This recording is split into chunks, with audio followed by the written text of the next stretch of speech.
अस्सलाम वालेकुम dear students friends and subscribers. Dear students, आज की इस नई वीडियो के साथ मैं हूं Mohammad Nawaz Waraich, political scientist. Dear students, आज हमारा टॉपिक है 20 most important MCQs from the subject of civics and citizen engagement. तो आज की इस वीडियो के अंदर जो है हमने स्विक्स और सिटीज़न एंगेजमेंट के में से आपके लिए इंतहाई इम्पॉर्टेंट एमसीक्यूज जो हैं उनकी सिलेक्शन की है। आइए इस वीडियो का आगाज़ करते हैं। आप दे रखे हैं हमारा YouTube channel political science with Nawaz Waraich. Dear students, आज हमारा टॉपिक है 20 मोस्ट इंपॉर्टेंट एमसीक्यूज़ और आज आप दे रखे हैं लेक्चर नंबर 19। हमने स्विक्स एंड सिटीज़न एंगेजमेंट के हवाले से एक लेक्चर सीरीज़ का आगाज़ किया है, जिसमें हम स्विक्स एंड सिटीज़न एंगेजमेंट के मतलब पूरा जो कोर्स वर्क है उसको वन बाय वन जो है उसको उसके ऊपर वीडियो बना रखे हैं। और आज आपके पास है हमारा lecture number 19।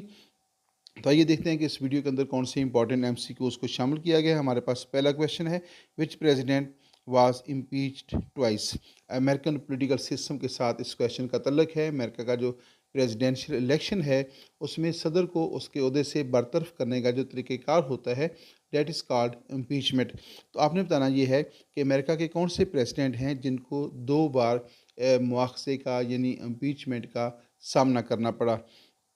Andrew Johnson, bill Clinton और Donald Trump. The correct answer is Donald Trump. Donald Trump जो हैं अमेरिका के वाहद प्रेसिडेंट हैं जिन्होंने 2 बार जो है इम्पीचमेंट का जो है वो सामना किया है और दोनों बार जो है वो सुरखरू हुए हैं। नेक्स्ट क्वेश्चन है, which type of rights are not enforceable by law. कौन से राइट्स जो होते हैं, जो मुख्तलिफ जो सोशल राइट्स हैं, इकनॉमिक राइट्स हैं, कल्चरल या पॉलिटिकल राइट्स होते हैं, तो आपने बताना यह है कि which type of rights are not enforceable by law. तो कौन से ऐसे राइट्स हैं, कौन से ऐसे हकूक़ होते हैं जिन्हें रियासत नाफज नहीं करती या रियासत के ज़रिए उनको नाफज नहीं किया जाता। Moral rights, legal rights and political rights. The correct answer is moral rights. Moral rights are not enforceable by law या by the state। तो जो अखलाकी कवानीन होते हैं जिनका तल्लक अखलाकियात के साथ होता है, मोरालिटी के साथ होता है, उनको मुआशरा जो है वो नाफज करता है। रियासत का उनके साथ कुछ सरोकार नहीं होता। रियासत ना तो अखलाकी जो हकूक़ होते हैं उनको बनाती है और ना ही उनको नाफज करती है, और ना ही अखलाकी कवानीन की या अखलाकी जो हकूक़ हैं उनकी खिलाफ वर्जी के ऊपर जो है किसी को कोई सज़ा देने का अख्तियार रखती है। नेक्स्ट है, the 3 natural rights mentioned by John Locke are. आपने बताना ये है कि जॉन लॉक जो हैं उसने कौन से 3 हकूक़ को, कौन से 3 बेसिक जो राइट्स हैं उनको नेचुरल राइट्स का जो है नाम दिया है। Right to live, right of property and right to liberty. 3 है, right to life, right to liberty and right to property. दूसरा है right to life, right to work and right to religion. और तीसरा है right to life, right to property and right to religion. इसमें dear students पहला जो option है वो करेक्ट ऑप्शन है। जो जॉन लॉक है वो कहता है कि जो 3 नेचुरल राइट्स हैं वो हैं राइट टू लाइफ यानी ज़िंदा रहने का हक़, राइट टू लिबर्टी यानी आज़ादी का हकूक़, आज़ादी का हक़ है, एंड राइट टू प्रॉपर्टी जायदाद का जो हक़ है। राइट टू प्रॉपर्टी जो है जॉन लॉक के मुताबिक ये इंसान का नेचुरल राइट है।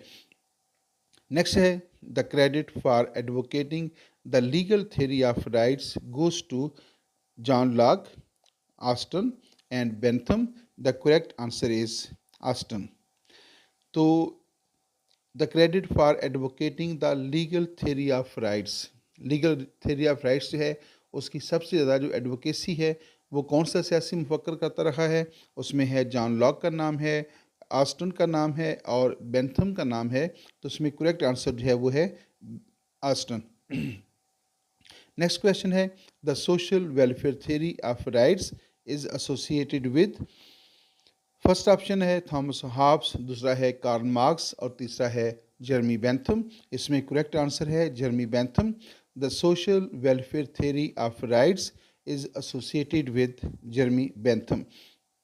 नेक्स्ट क्वेश्चन है, which president was involved in the Watergate scandal. इस क्वेश्चन का तलब भी अमेरिकन पॉलिटिकल सिस्टम के साथ है, अमेरिकन प्रेसिडेंशियल सिस्टम के साथ हैं। अमेरिका के कौन से प्रेसिडेंट हैं जिनको वाटर गेट स्कैंडल का सामना करना पड़ा और वाटर गेट स्कैंडल की बुनियाद के ऊपर जो है उनकी इम्पीचमेंट का प्रोसेस शुरू हुआ था, लेकिन इम्पीचमेंट होने से पहले ही जो है उस प्रेसिडेंट ने अपने ओहदा सदारत से रिज़ाइन दिया था, जिसकी वजह से उसकी इम्पीचमेंट जो है वो रोक दी गई थी, वो ना हो सकी।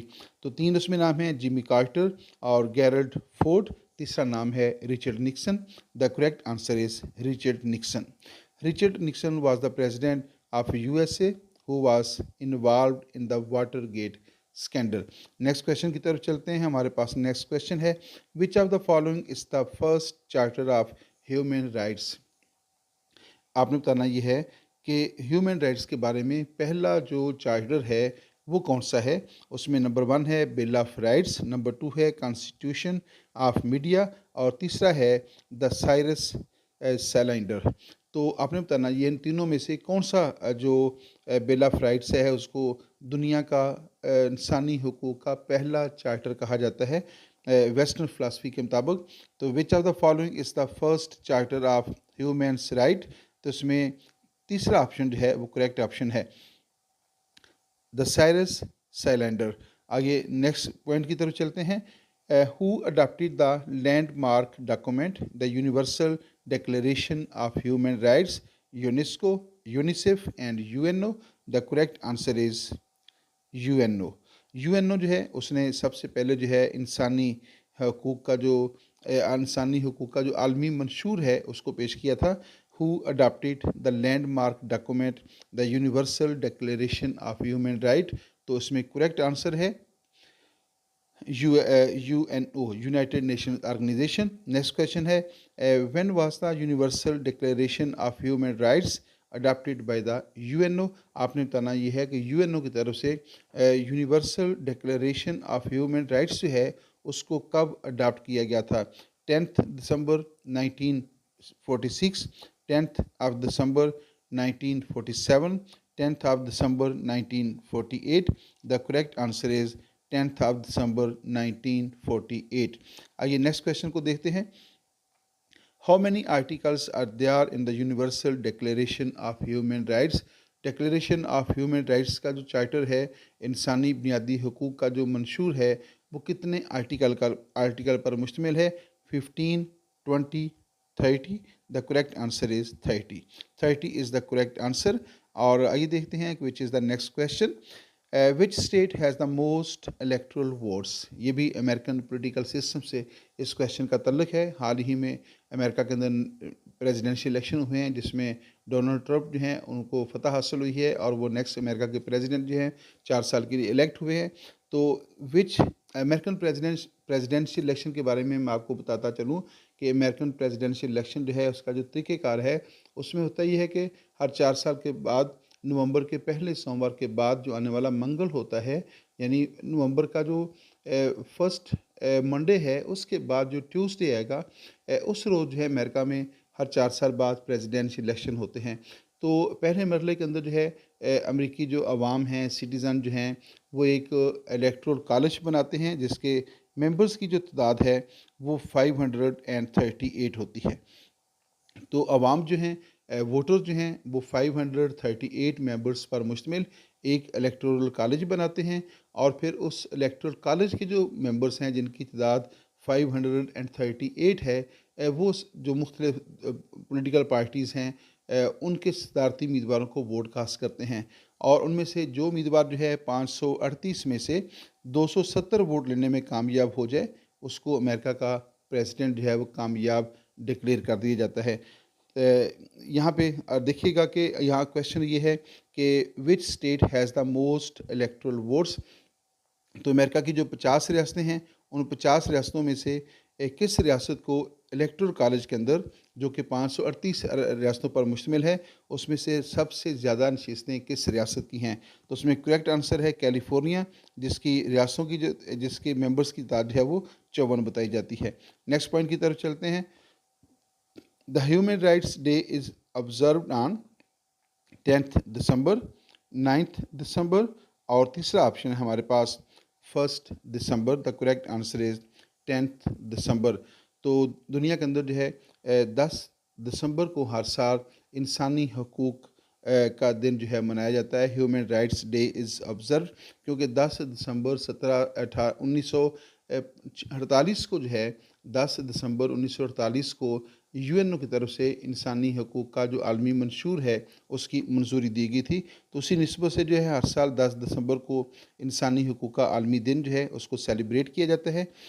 Where is an International Criminal Court located? Brussels, Paris और हेग। उसमें करेक्ट आंसर है द हेग। तो इंसानी हकूक़ के मतलब जो है एक तो इंटरनेशनल कोर्ट ऑफ जस्टिस जो है वो भी हेग में वाक़ है, जो कि हॉलैंड का शहर है, और दूसरा जो इंटरनेशनल क्रिमिनल कोर्ट है वो भी जो है वो हॉलैंड के शहर हेग में वाक़ है, जबकि यूएनओ के बाकी इदारे जो हैं वो अमेरिका में वाक़ हैं। Who was the first president of United States of America? बहुत आसान सा क्वेश्चन है, उसमें जॉर्ज वाशिंगटन, दूसरा ऑप्शन है थॉमस जेफरसन, और तीसरा ऑप्शन है John Adams. The correct answer is George Washington. George Washington was the first president of United States of America. Who was the first president of the United States of America? George Washington. Question यहाँ पे repeat हुआ है। Next question की तरफ चलते हैं। In which year did the USA hold its first presidential election? America में पहले जो सदारती इंतखाबात थे वो किस साल मुनक्कद हुए? ये हमारे पास क्वेश्चन है। अमेरिका में पहले सदारती इंतखाबात कब हुए? 1780 को, 1789 और 18 को। The correct answer is 1789। 1789 को जो है अमेरिका में फ़र्स्ट प्रेसिडेंशियल इलेक्शन हुए थे, जिसमें जॉर्ज वाशिंगटन जो हैं वो अनअपोज्ड अमेरिका के जो है 4 साल के लिए प्रेसिडेंट बन गए थे, यानी बिला मुकाबला जो है वो फर्स्ट। क्योंकि उसकी बुनियादी वजह ये है कि जॉर्ज वाशिंगटन जो हैं उसको फादर ऑफ द यूएसए भी कहा जाता है, तो उनकी इज़्ज़त और एहतराम का तकाजा यही था कि उनको बिला मुकाबला ही मुंतखब किया जाए। तो जब उसने अपना नाम जो है इंतखाबी सदारती उम्मीदवार के लिए पेश किया, तो किसी भी दूसरे शख्स ने जो है जॉर्ज वाशिंगटन की जो कद्दावर शख्सियत थी और जो उनकी सर्विसेज थी यूनाइटेड स्टेट्स ऑफ अमेरिका को बरतानवी तसल्लुत से आज़ाद करवाने के लिए, तो उनकी खिदमात के सिले में जो है किसी शख्स ने उनका मुकाबला नहीं किया, और वह बिला मुकाबला अमेरिका के पहले प्रेसिडेंट जो बन गए 1789 को। आइए नेक्स्ट पॉइंट की तरफ चलते हैं। How many electoral votes are required to win the USA presidential elections? तो मैंने आपको थोड़ी तफसील से बता दिया है कि जो अमेरिका में इलेक्टोरल कॉलेज है वो 538 अरकान पर मुश्तमिल है, और जिस उम्मीदवार को 538 में से 270 वोट मिल जाएं इलेक्टोरल कॉलेज के, उसको कामयाब डिक्लेयर किया जाता है। तो इस सवाल से दूसरा ऑप्शन जो है वो इसमें दुरुस्त ऑप्शन होगा। नेक्स्ट है, how many terms can a USA president serve according to the 22nd amendment? तो 22वीं तरमीम के मुताबिक जो है एक अमेरिकन शख्स जो है वो कितनी बार बतौर सदर जो है वो काम कर सकता है या उहदा सदारत के ऊपर फैज़ रह सकता है? 1, 2, 3। The correct answer is 2। तो 22वीं तरमीम के मुताबिक जो है एक शख्स जो है अमेरिका में ज़्यादा से ज़्यादा 2 बार ओहदा सदारत के ऊपर फायज हो सकता है। तीसरी बार जो है उसको ओहदा सदारत के लिए जो है आइन के अंदर जो है उसके ऊपर पाबंदी लगा दी गई है 22वीं तरमीम में। नेक्स्ट पॉइंट की तरफ चलते हैं। हमारे पास नेक्स्ट क्वेश्चन है, who was the only USA president to serve more than 2 terms? Franklin D Roosevelt, Woodrow Wilson और Theodore Roosevelt? The correct answer is Franklin D Roosevelt. Franklin D Roosevelt जो है he was the only president of USA जिसने America में मुसलसल 4 बार सदारती इंतखाबात में हिस्सा लिया, और मुसलसल 4 बार वो अमेरिका का सदर जो है मुंतखब हुआ। पहली बार वो 1932 में सदर बना, दूसरी बार जो है पहली बार 1932 में, दूसरी बार 1936 में, तीसरी बार 1940 में, और उसके बाद 1944 में जो है वो अमेरिका का प्रेसिडेंट बना था। तीसरी बार जो है जब वो चौथी बार अमेरिका का प्रेसिडेंट बना तो वो अपनी टर्म पूरी नहीं कर सका था, चूँकि 1945 में उसकी जो है डेथ हो गई थी। तो उसके बाद जो है अमेरिकन आइन के अंदर जो है 22वीं तरमीम करके ये पाबंदी लगा दी गई, आइंदा कोई भी शख्स ज़्यादा से ज़्यादा 2 बार जो है अमेरिका का प्रेसिडेंट बन सकता है। और यहाँ पे इस वीडियो का अख्ताम होता है। एक मुखसर दुरानी की वीडियो थी।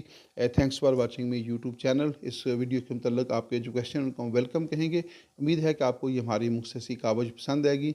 अगर आपके पास कोई क्वेश्चन है अमेरिकन पॉलिटिकल सिस्टम के बारे में, ख़ास तौर पे जो है क्योंकि हाल ही में अमेरिका के अंदर सदारती इंतखाबात हुए हैं जिसमें डोनाल्ड ट्रंप जो हैं वो कामयाब हुए हैं। तो अमेरिकन प्रेसिडेंशियल इलेक्शन के बारे में या अमेरिकन प्रेसिडेंट के बारे में अगर आपके पास कोई क्वेश्चन है तो लाजमी तौर पे जो है इनबॉक्स में कीजिएगा, हम उसका इनबॉक्स के अंदर जो है आपको जवाब देंगे। बहुत शुक्रिया, जज़ाकल्लाह, खुश रहिएगा, अपना भी ख्याल रखिएगा और अपने साथ साथ दूसरों का भी ख्याल रखिएगा।